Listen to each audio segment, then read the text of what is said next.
All right, welcome, guys. This is Breakfast with the Brand, the number one podcast in the world for entrepreneurs and leaders like you who want to go to the next level. Of course, I have with me the amazing Mr. Bobby Jackson. Bobby, what's up? How you doing? Doing phenomenal, Junior. Doing phenomenal. How are you? Absolutely amazing, man. Can't complain. Can't complain, Bobby. Yeah. So guys, listen. Today, in fact, Bobby, last week you and I were on, right? And Yep, we were talking a little bit about sales, if I remember. And correct. we went through the sales pipeline. We actually went through the what's called, guys, the road to the sale. So you could just type that up, just put it in Google. If you look in, of course, do it after the show because you might miss something, right? But we discussed something called the road to the sale, which is basically a regular sales process that you go through, right, in order to be successful with sales. So today we want to sort of stay sort of around that topic, maybe a little bit of marketing. We might touch both, but this show is 100% live, and we're here to serve you. So if you have any questions as we go through the content, go ahead and put them in the comments. We will be answering every single question. Okay, guys, that is my promise to you. My only promise to you is I'm going to answer every single questions, both Bobby and I. And my only ask of you is to share this out with one other person who you feel like may benefit from that information. All right. So with that being said, Bobby, talk to me, man. How's your week been? I think today is a Thursday, isn't it? It is. It is. It's as we talk about sales, and here in the US, we just had Valentine's Day. And Oh a yeah. lot of people know that holidays are like the worst days for certain business owners because everybody tries to take the day off. They're not doing too much big spending if you're in the high ticket space. They're not doing too much business on a holiday. So Thursday is a great day for me because it feels like a Monday. It feels like a Monday because yesterday felt like a weekend. So this is like, okay, kick in the door, let's get back to it. So I'm really excited about that. And I'd like you to speak on how high functioning sales organizations deal with holidays when they're trying to meet daily quotas. Well, bro, holidays are everything, man. Holidays are the days when people spend the most. So for me, I feel like a high functioning sales organization makes more money around the holidays, and everybody knows that. I mean, it's just data, it's statistics. Anybody could look it up. Businesses make more money around Black Friday. They make more money around Christmas. They make more money around Valentine's Day and stuff like that. What I would say, for the benefit of the people watching, and by the way, good morning, Rhonda, Michelle, Bradley. I see we have a couple other people. By the way, put it in the comments where you're listening in from. Put some flames as well. Let us know where you're from. But to the benefit of the people listening, I want to introduce a topic, a concept, and maybe it's a little too deep. I don't know to get into stuff already, but there's something called market susceptibility. Okay. Now, I didn't invent the topic, I didn't invent the subject, excuse me, or the words. It's something that I learned from a legendary marketer, somebody who has done billions of dollars in sales. And basically, what that means is that depends on what you sell, the market is more likely to buy around a specific period of time or specific time in that customer journey. So, for example, Valentine's Day is a perfect example. Around Valentine's Day, if you have, like, let's say, a flower store that happens to sell roses, you make more money. If you have a gift shop that sells Valentine's Day cards, you make more money. If you sell chocolate, it's a phenomenal opportunity to make more money. If you sell dinner, if you sell anything, if you're a chef doing private dinners, if you're an event planner doing private dinners, anything like that, you're most likely going to get more sales around that time because it's just that time. Time is very important in the market. So for you, I want you to think about how can you creatively create packages that can intercept particular times in the market that are great for business. And I'll give you an example. Um, an example would be creating a coaching program around Mother's Day where you have sort of like group sessions for mothers who are seeking to reconnect with their daughters, something like that. That's just a rough example. But essentially, what you have to remember is there's always opportunity, especially around times like Valentine's Day. If you are creative enough, then you could absolutely maximize those times, Bobby. Yeah, I like that quite a bit because when I was going through the DCs and my list and my follow ups yesterday, I was like, next year, this time, it would be phenomenal for me to have a course for, say, Valentine's something, something for the couples or something for the individuals that are looking to be together forever, just something that people can benefit from. Because having that marketed those first, say, 2 weeks of February, and then boom, the 14th hits, and everybody comes in and says, yes, I need this. Yes, this is exactly what I'm looking for. Then that's how I believe you can start generating almost like a solar system, so to speak. It's like every year this happens. Every Yeah. year this happens, and it becomes a solar system in like clockwork. So that's what I thought about, and I encourage everybody that's listening as we prepare to go to the first break and everything to think about what their solar system would look like and what different holidays they could take advantage of in their sales cycle. Definitely, Bobby. Let's go to that break. I have some phenomenal insight on that, guys. Stay tuned. You're not going to want to miss it. And trust me, it's not as difficult as you think. It's very simple. Stay tuned. We'll be right back. There's slow growth and then there's scale. There's incremental growth and then there's exponential growth. What I want to talk to you about is adding a zero to you and experiencing exponential scale. Incremental growth says 1 plus 1 is 2. Exponential growth says 1 plus 0 is 10. Incremental growth says 2 plus 2 is 4. Exponential growth says 5 plus 0 is 50. Guys, listen, when you add a 0 to you, you can add a 0 to the marketplace. You can add a 0 to the value that you bring. So you can add a 0 to your family, add a 0 to your legacy. This is what we're talking about. We're not talking about incremental, we're talking about exponential. I always say that business is a spiritual game. Just imagine when you combine your skills, your values, your abilities, your talents to something bigger than you, something greater than you, something like the power of exponential. That is adding a 0. Add a 0 to your competence, add a 0 to your confidence. This is about adding a 0 in your life, your value, your industry, and your mission. Let's grow.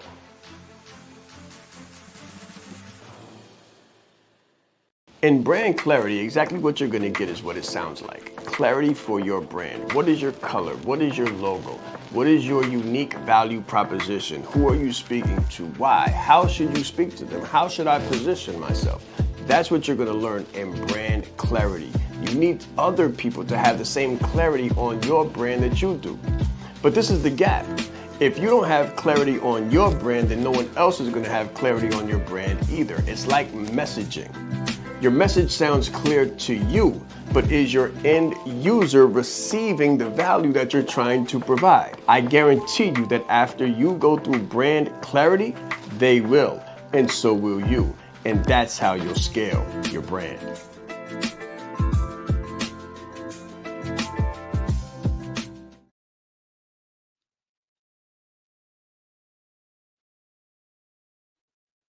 All right, guys. So we are back and we're talking about marketing. Bobby, so we started talking about sales and then we somehow arrived at marketing. Okay.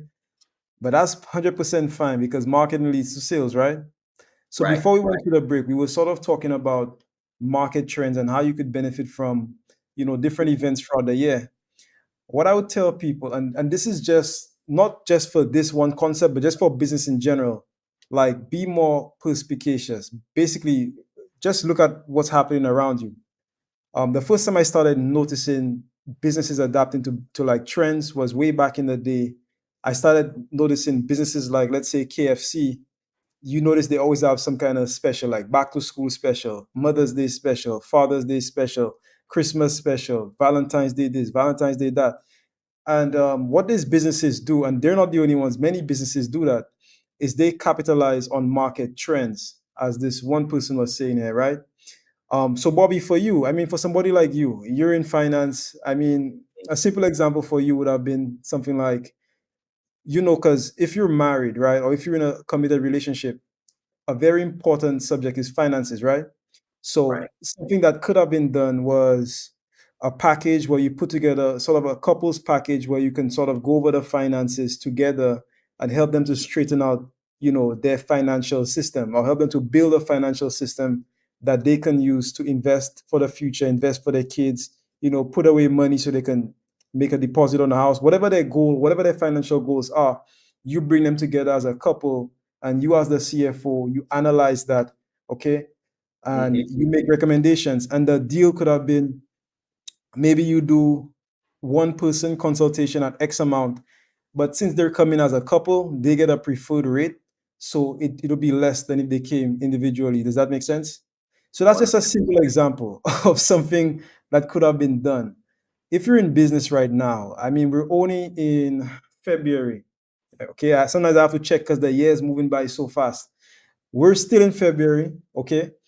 But we have a lot more months to come, and we have a lot more events coming up. We have Mother's Day coming up, we have Father's Day, etc., etc. You have the summer coming up.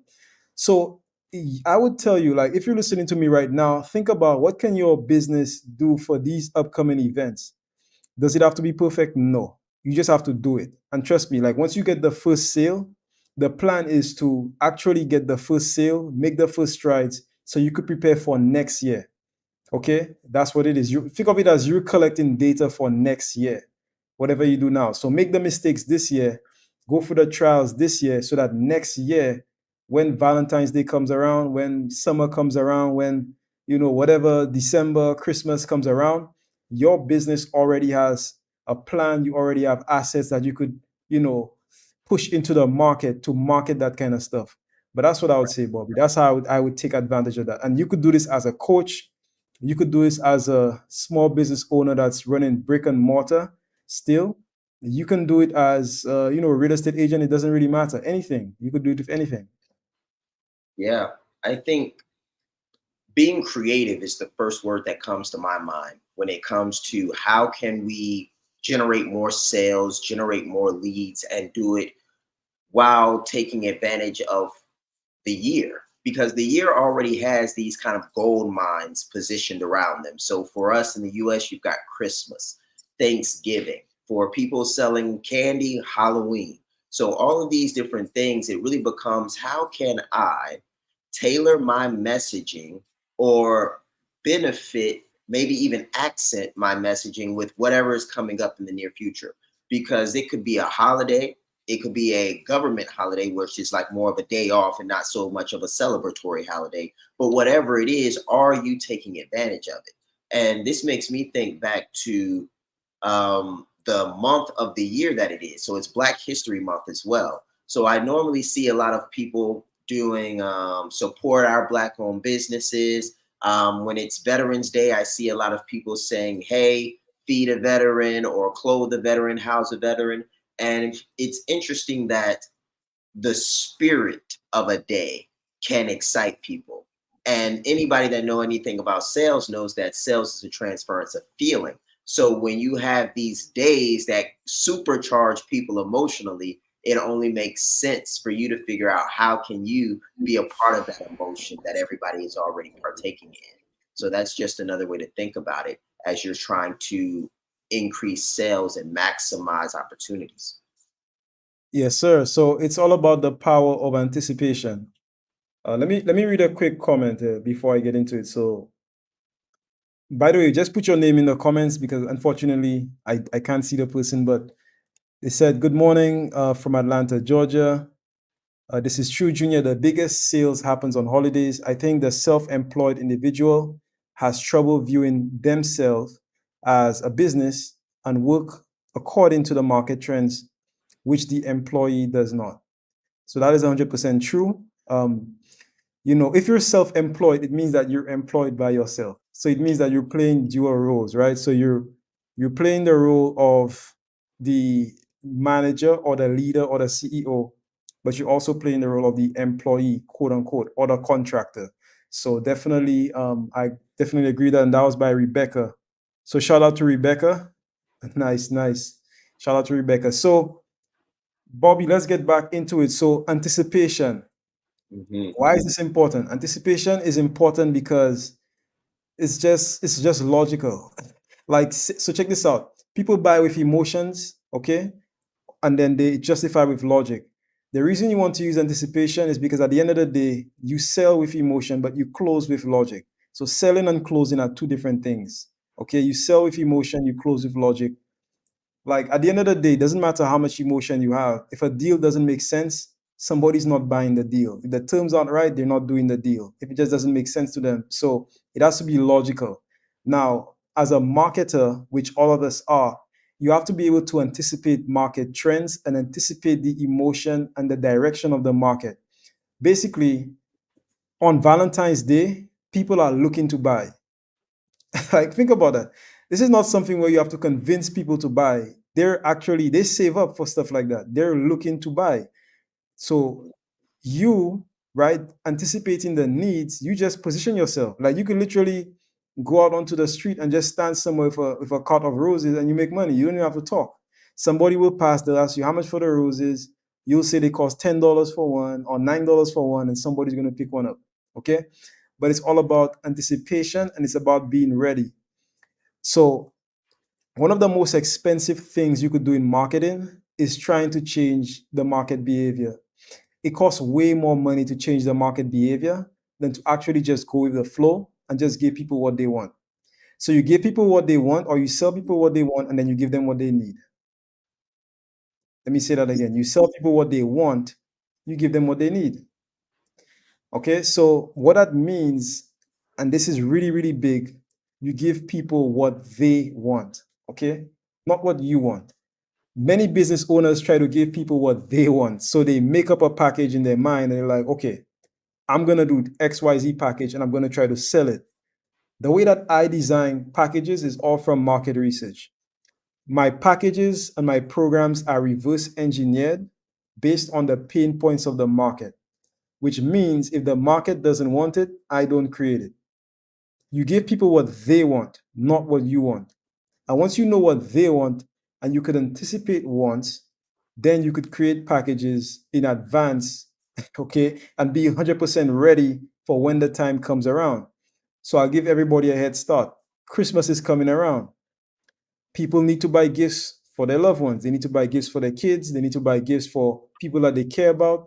If you're in the business where you could fulfill that need in whatever way that is, whether it's through travel, I know Rebecca is in travel. Maybe they want to go to a remote destination like St. Lucia. Just put that together, have that ready so that when the time comes around, you could deploy that marketing and not have to sort of chase it down, so to speak, Bobby. Like always be in reactionary mood. Like be proactive, not reactive. That's what I'll say. Yeah.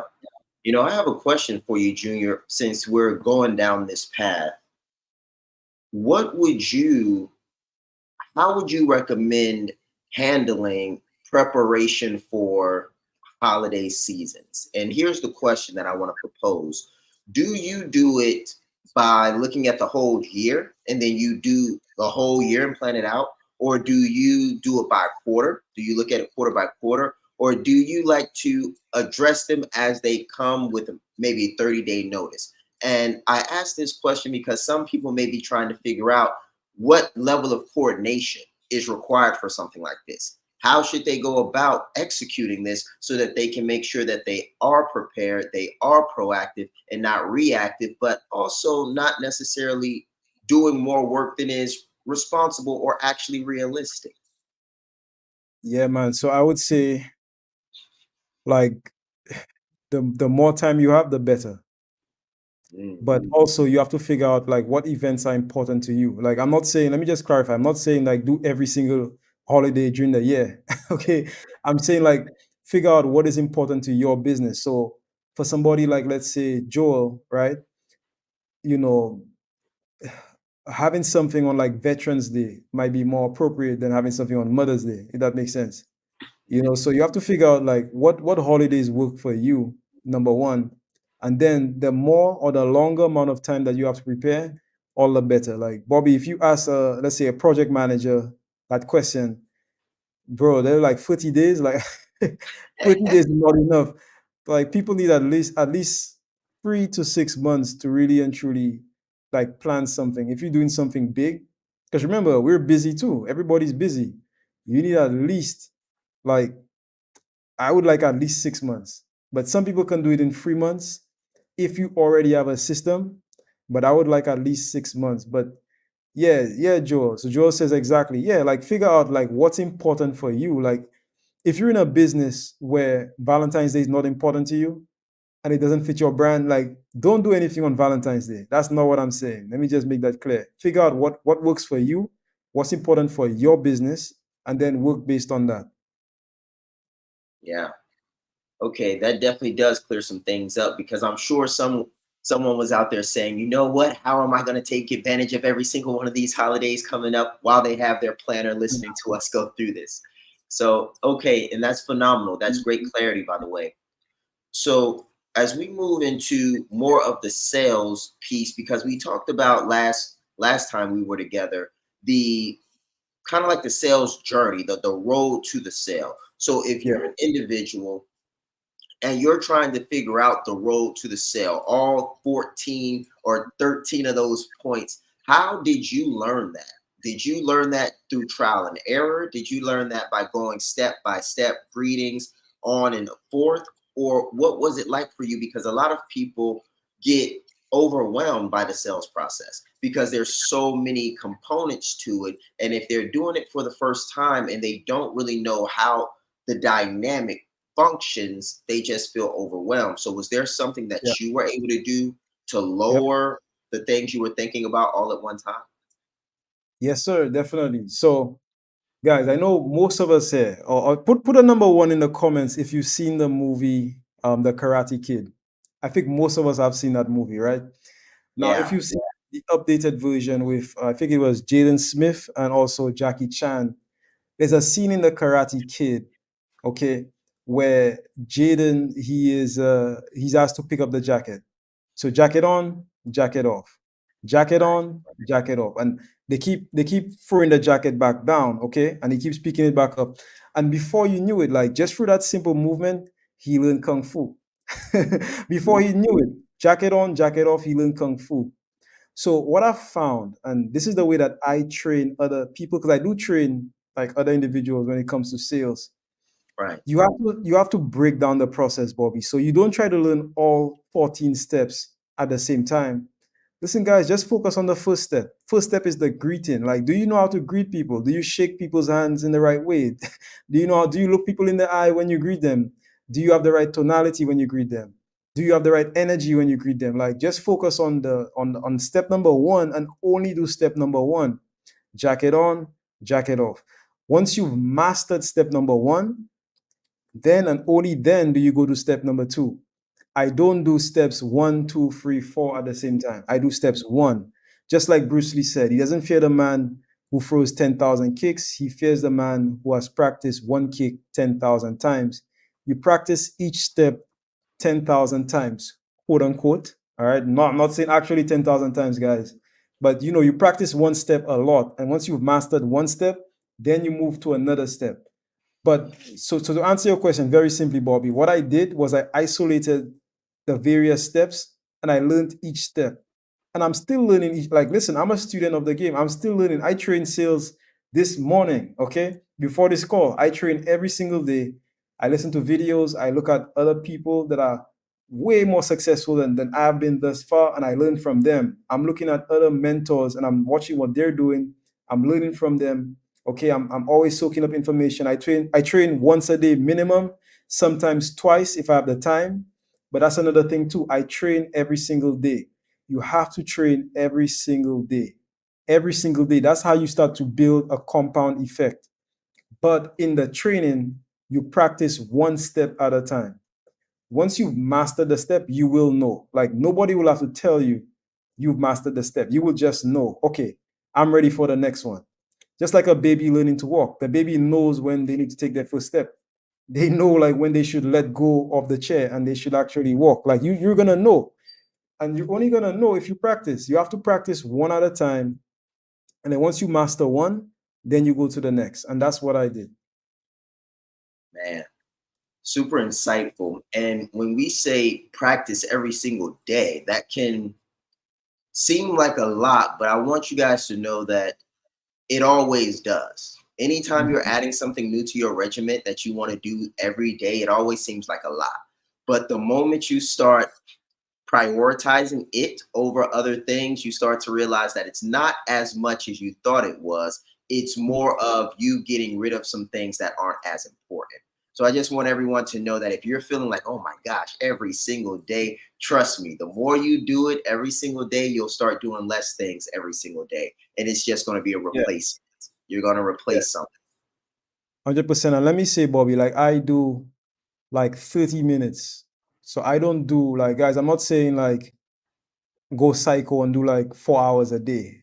Let me clarify. I do 30 minutes, sometimes an hour, 30 minutes to an hour of training per day. That's it. So you don't even have to dedicate an entire hour, just 30 minutes a day. Like everybody, like put a number 2 in the chat if you could dedicate like 30 minutes a day. Literally, we spend an hour on this call. So before of this call, somebody could be done with their sales training already. I do like 30 minutes a day. Okay. If I have time, I do twice. So I might do an hour per day, and that's it.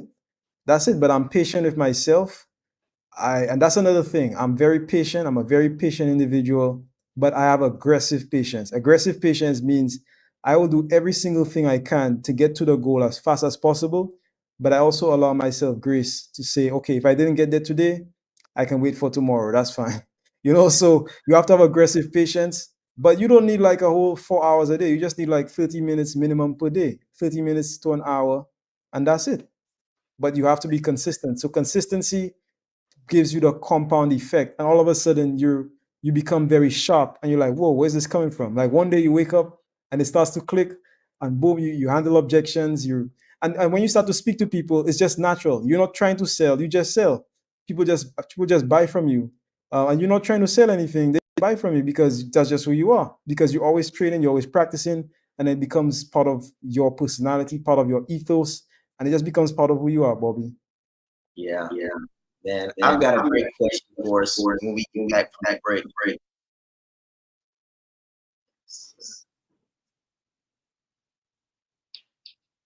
Yeah, so you wanna take a break right now, Bobby? I can ask the question. Do you hear an echo from me, Junior? I just want to make sure that we're good. No, I don't. Okay, phenomenal. So yeah, I can go ahead and ask that question. But Okay. the question that I was going to ask after we came back from the break was, if the sale is, or excuse me, if marketing is senior to the sale, but we don't know who we're marketing to until we've made sales, how do you go about figuring this out? Now, I'm going to ask this question slightly different so I Okay. can make it make a little bit more sense. Yeah. So, if I don't know who my ideal client is, if I haven't done any market research, or I don't know how to do market research, or I haven't even sold anything, then how can I market something that I never sold? And if I'm not marketing because I don't know what to market, how will I ever get leads generated so that I can make sales? It's almost like the chicken and the egg. So, how can I figure this out if I'm at that stage in my business where I'm just getting those first sales out and I'm still refining my POC, proof of concept, and I'm still ironing out my ideal client? All right. So we can talk about that now. That's fine. But let me just make sure I understand you. So you're saying you have no experience in sales. Is that what you said? I'm saying that I'm new to sales and I'm a new entrepreneur. Uh-huh. I haven't made a sale yet, so Okay. I don't have proof of concept. So I can try to sell the idea, but even if I do that, I have a unjustified ideal client profile. Okay. All right. So there's something called 0 to 1. So I tell all people who work with me, just focus on getting to 1. Okay. Like you don't have to worry about, how can I make $100 million in the first month? Yep. Just sell one thing. Okay. Marketing is another, interesting word for testing. Marketing means testing. Like no company that puts out any kind of marketing knows if it's going to work. Okay. You could do research, and then you could like say, okay, there's a high probability of this working, but you don't know for sure unless somebody buys. So guys, marketing, just replace marketing with basically research, okay, and testing. So the way I would go about that, Bobby, is number one, you have to have the right mindset. The mindset should be a mindset of curiosity. So I approach it as I have a hypothesis and I'm going to test it out to see if I can come up with the absolute truth. That's why I work from truth. So I need to know if it's true. In other words, if I create this product and I suspect that the market want it, do they actually want it? And then you test that against the market. So you go out, you try to sell it. If nobody buys it, then you change it. That's it. If nobody buys it, you just change it. But you keep changing it, you keep modifying it, okay, until you get somebody saying yes.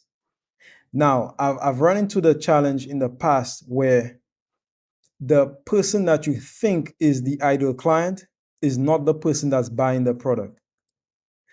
For example, you might say, well, my target market is moms in, let's say, Alabama doing XYZ, right? And then when you go out into the market, there are men buying the product. And you're like, whoa, like, why are no moms buying the product? Why are no women buying the product? Why are men buying the product? So that's when you look at the data and you say, well, there's something about the product, maybe the wrapping, maybe the packaging, whatever it is, that's appealing to men. If the product that you're putting out, okay, if it's accurate, if it's doing what you want it to do, if it's like what you actually want to do, and that happens to be the people that are buying, it means that you need to adjust your ideal client. The market is never wrong. You're wrong, not the market. So I would adjust my ideal client profile based on the feedback that I'm getting from the market, if that makes sense. Yeah. All right. Does that make sense, But Bobby? it does, and I'll even break it down a little bit more for everyone listening into a 3 cycle that we learn in entrepreneurship. So we call it build, measure, learn. And then the 4th is iterate, caveat. Build, measure, learn, iterate. And what that simply means is you want to build out based on your hypothesis, and then you want to measure as you test the hypothesis, and then you want to learn, which is the evaluation of the feedback loop. What information are you getting back from the testing that you're doing? And then you want to make iterations, incremental improvements upon your knowledge that get you closer to what Junior calls the absolute truth. So that concept is called build, measure, learn. And I believe you can learn more about that in the Lean Startup. The Lean Startup talks about that concept quite a bit. But in entrepreneurship, so my BS again, my bachelor's background is in entrepreneurship, and that's a thing that we study religiously. Like, you're always going to be testing something, you're always going to be looking and interpreting the data and trying to figure things out. And a little thing that I would add before I turn it back over to Junior, or Junior takes us to the break, would be entrepreneurs that are most successful in my experience and research, like historically and in my active experience, are people that are experimental or experimenters. Like, these are individuals that are willing to mix and match things. They're willing to try things out, and they don't look at failure the same way as most people. So when most people fail at something, they think that that's the end. Okay, it's over. I need to do something else. When entrepreneurs fail at something, they say, wonderful, phenomenal. I just figured out one more thing that doesn't work as phenomenally as I want it to. And we kind of just have this twisted way of thinking that we're failing upwards. And if you continue to fail upward, you'll eventually get to the place that you're trying to get to. And that takes a spirit of experimentation. So as you're going through whatever you're trying to build, or whatever you're selling, or whatever you're marketing, take that experimenter's spirit, and you'll find oftentimes that you're a lot more patient with yourself. It's a lot more fun, and you lose a lot less because you never really lose. You're constantly learning, and it really is a beneficial perspective in my experience. That's right. And before we go to the break, I'll say one thing. It's called ignorance tax. Everybody has to pay ignorance tax. So ignorance tax means the cost that you pay for not knowing something. And that could be in time, it could be in money, and it could also be in effort. The difference between sales and closing, I get this all of the time, guys. Closing is elegant. Closing is luxurious. Closing is the most profitable. Sales, high pressure tactics. No one associates car sales, right, the sleazy sales tactics, with closing, because closing is elegant. Closing is excellent. You have to be a professional in order to close deals. Listen, when you do this the right way, when you learn what we're going to teach you in here, your clients will be trying to close you, and they won't let you close them for low numbers. So you'll be able to heighten, increase your profitability, increase your visibility, increase your reach, and increase your impact in the marketplace, and be confident and comfortable charging higher prices than you ever thought possible to the right people who can actually pay for them and then say thank you for closing them. Confidence is key. Most of the people I work with, they have the education, the experience, and the expertise. We call those the 3 E's. But they're looking for the 3 I's: the income, the impact, and the independence. And I always tell them that the bridge between the 3 E's and the 3 I's is marrying your confidence to your competence. Most of the people I work with, again, have all of the competence in the world. What I help them do is get the confidence.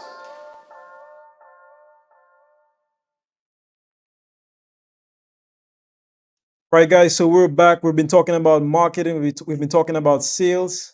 At this point, if you have any questions about anything we spoke about, please feel free to go ahead and put them in the comments.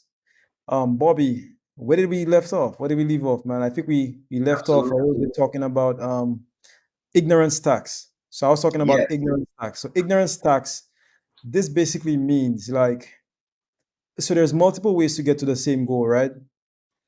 Right. You're either gonna have to pay for your time.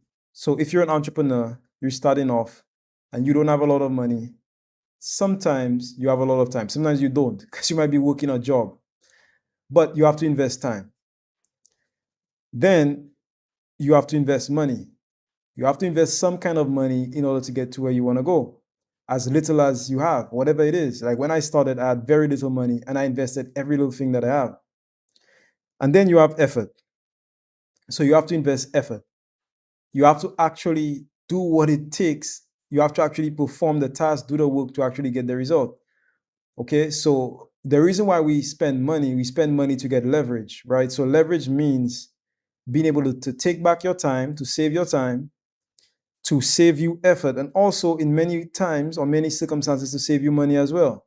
That's why we put together courses like the one below, which is Closing Like a Leader. Closing Like a Leader saves you time. That's why we have calls like this.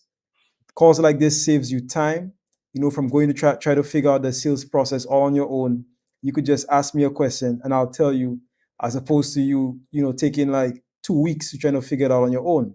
And I'm also saving you the effort of going and looking through books and looking through courses to get one simple answer for your question. Okay, so I'm saving you thousands of hours just by doing that. That's called leverage. Okay, but if you don't have money, you will have to pay time and effort. If you have money, you could spend money and you could save time and save effort. So it's all ignorance tax. You will pay, whether you like it or not. But if you're gonna get to somewhere, you have to pay something. You have to deposit something in the universe so you can get something back. And we call that ignorance tax. Yeah, 100%. And one of the biggest things that I've noticed with entrepreneurship today is that we like to hope that taxes are going to be less than they are. Like we really want business to be easier. We want it to be less expensive. We want it to be more fun. We want it to just be more of what it's not. And business, in my experience, is fun, but it's after you pay the taxes. It is exciting and lucrative, but after you've made the investments. And it's so many things that just don't come until after you do what you don't want to do. So I think that that's pretty interesting. And it's almost like a gatekeeper in itself, is that only those that are willing to go through it, to do it scared, to invest in themselves, figure it out on the way down, are going to get the rewards on the other side of ignorance tax, which is, I would say, the facts. On the other side of ignorance tax are business facts. And that's what I think. Just roll into that. And with the facts or the truth, so to speak, your business will be set free. But my question for you, Junior, as we hit this last segment is,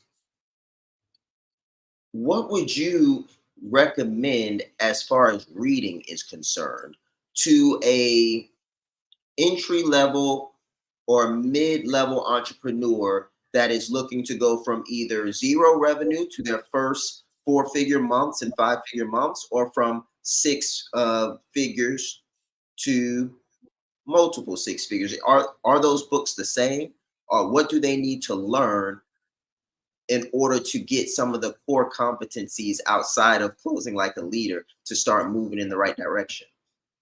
Yeah. So, all right. So it's a good question. Well, number one, you need something to sell. All right. So you can't generate money if you don't have something to sell.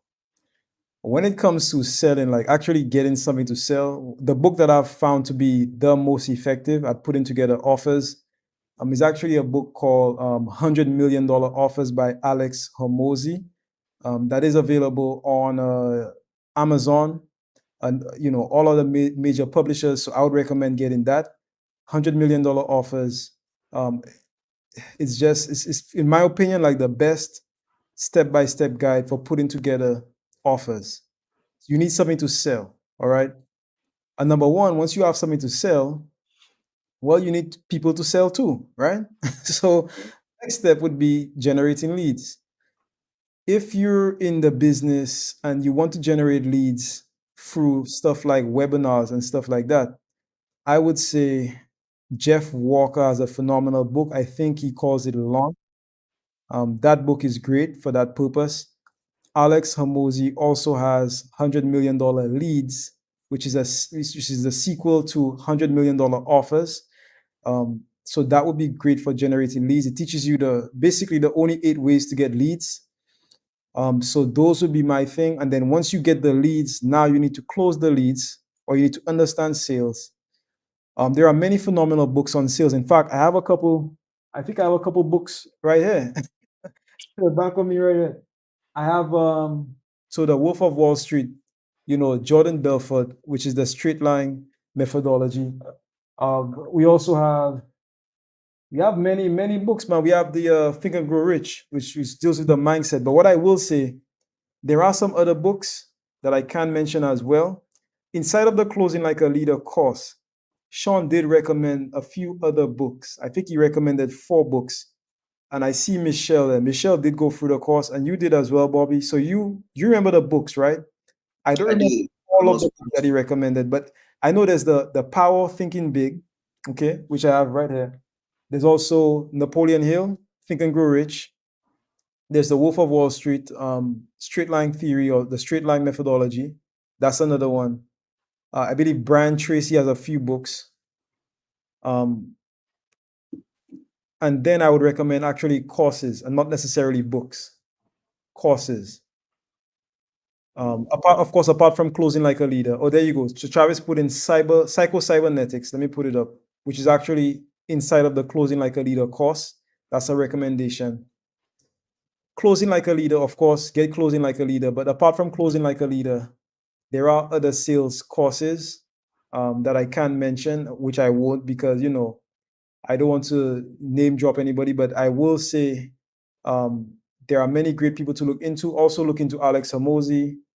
Look into, Andy Elliott is pretty good as well. And there are many other people. I'm only talking from the people that I know, that the stuff that I've consumed and I've looked at and I've gone through myself. And I feel like these people are really good. So Jordan Belfort, Alex Hormozi, Andy Elliott, Grant Cardone, these are pretty much good sales trainers. Man, yeah. Guys are getting a lot this morning. I love it. We're opening up the vault, having Junior be very gracious and generous with us this morning. So thank you, Junior. I think we have time for about 2 more questions. So I'm going to try to squeeze 2 more in there. So if I am struggling to say my number, if I'm struggling to get in front of people and ask for the sale, because a lot of times I see individuals that know they've got a good product, or at least they believe in it. They don't know if they have a good product or not because they never sold it, but they believe that they got something. And they get in front of people, but for whatever reason, they don't ask for the order. They don't ask for the sale. What would you recommend to someone that is struggling to say their number or ask for the business? And why might they be struggling to do that? Well, sounds like a confidence challenge to me. Confidence comes from competence. If you've never done something before, it's not reasonable for you to be confident. You can't be confident in something that you haven't done, which is probably why, and I'm going based on what you've told me. So this is something, just to clarify, this is something that they've never sold before. This is something that they don't know will work. Is it something that they know works, or is it something that they don't know will work? It's Which their one own is it? product. It's worked for them, at least. They believe it's worked for me, so it should work for someone else, but they've never done it for someone else. All right. So there's two ways to answer this question. So number one, I could say, well, just have confidence and just ask for your number. Yeah. I could say just have confidence and just ask for your number. But there's another way to answer the question, which is, in my opinion, a more ethical way to answer the question. And this is it.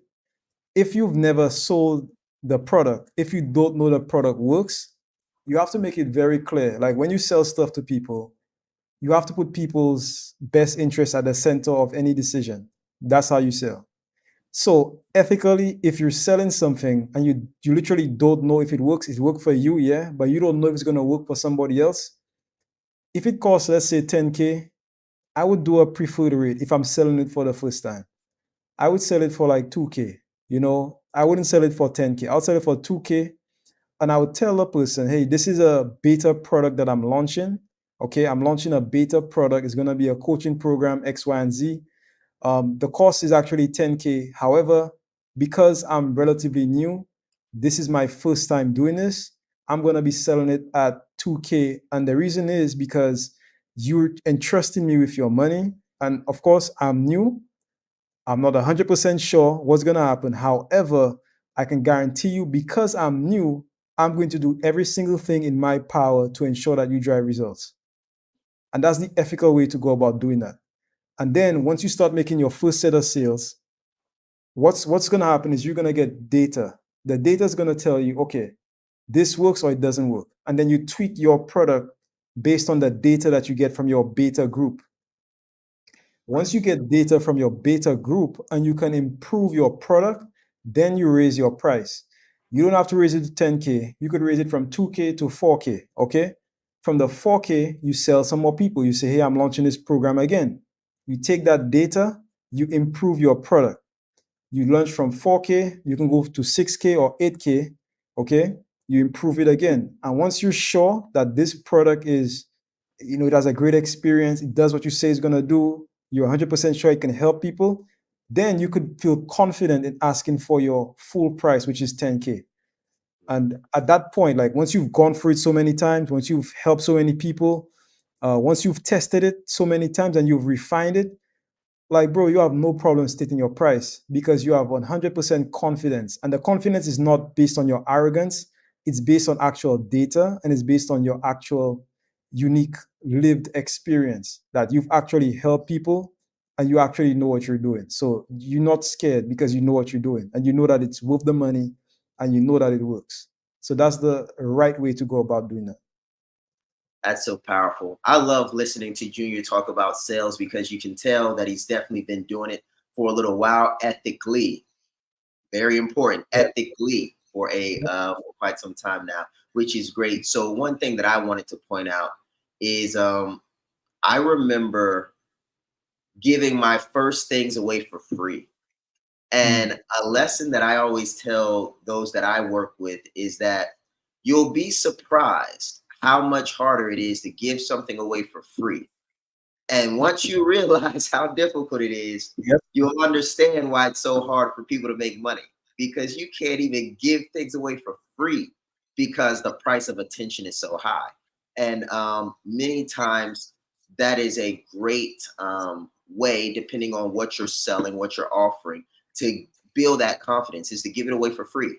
And if people won't even take your free product, then you know that either the offer is broken or the product's broken.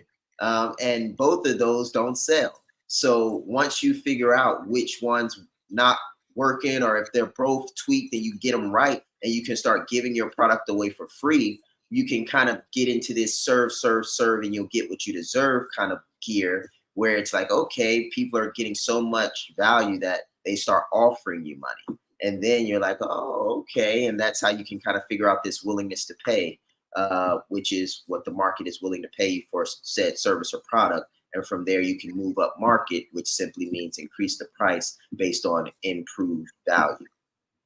Yes, sir. Yeah. Yes, sir. Bobby, I think we have time for like literally one more question. I know we're at the Yeah. 9. Yeah, we're at the mark. But I'll do Okay. one more question just in case anybody has one before we jump off. So do you have any other questions, Bobby, or does anybody from the audience have any other questions? I mean, the last question that I could try to sneak in there for everybody would be,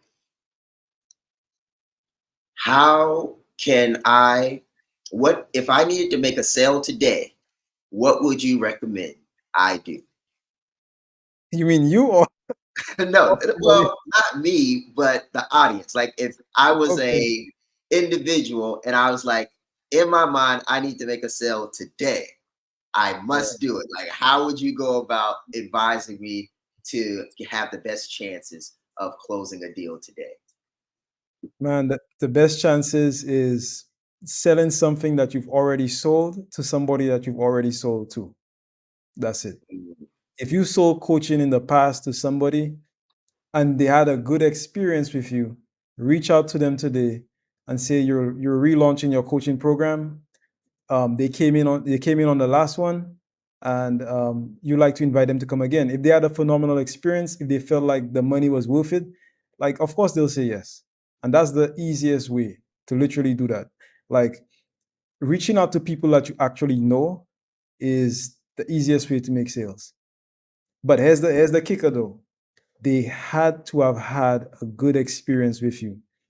You see what I'm saying? So in other words, if you sold somebody something in the past and you didn't do, or the thing you sold them didn't do what you said it was going to do, if you reach out to them today, they're not going to buy from you because you didn't fulfill what they bought from you in the past. But if you sold something before and what you sold did what you said it was going to do, and it actually helped them, then they'll be happy to buy from you. So that being said, like guys, whatever you sell today, like do it to the best of your ability so you can make sales tomorrow. And that's all I have, Bobby. yeah. Thanks, And by Hugh. the way, for those of you who are seriously interested in closing, go to that link right there. Just go to www.seanrice.com. Take a look at our programs and look at Closing Like a Leader. Closing Like a Leader deals with the closing stage of the sales process.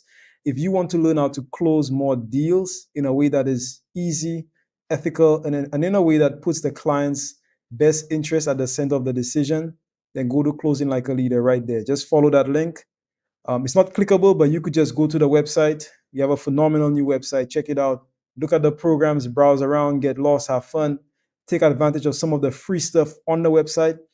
But in the same time or in the same process, also take a look at that. If you're serious, if you're not, then that's no problem, no obligation. But if you are, go ahead and take a look at Closing Like a Leader. I will see you on the inside. Have a phenomenal day and let's grow.